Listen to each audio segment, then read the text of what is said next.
আমরা ডিসি সান কম্পাউন্ড মোটরের টার্মিনালগুলো চেক করব, ঠিক আছে। তো আমাদের F1 F2 এটা হচ্ছে আমাদের ফিল্ডের উইন্ডিং, আর হচ্ছে A1 A2 এটা হচ্ছে আমাদের আর্মেচার, আর C1 C2 এটা হচ্ছে আমাদের প্যানেল কানেকশন ফিল্ডের।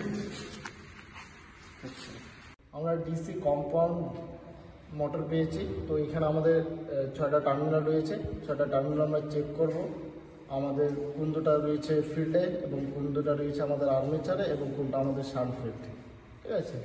তো আমাদের মনে রাখতে লাগবে যে যদি আমাদের লাইটটা জ্বলে বা গ্লো করে সেটা আমাদের হবে আর্মেচার আর হচ্ছে সিরিজ ফিল্ড, আর যেটা আমাদের লাইট জ্বলবে না সেটা হচ্ছে আমাদের শান্ট ফিল্ড। তো আমরা চেক করবো, এর জন্য আমাদের দরকার হবে একটা সিরিজ ল্যাম্প। আমরা সিরিজ ল্যাম্প নিয়ে নিয়েছি, তো চেক করব। এটা হচ্ছে আমাদের সিরিজ ফিল্ড, এটার মধ্যে আমাদের লাইট জ্বললো না, তার মানে এটা হচ্ছে আমাদের শান্ট ফিল্ড, এটা হচ্ছে আমাদের আর্মেচার।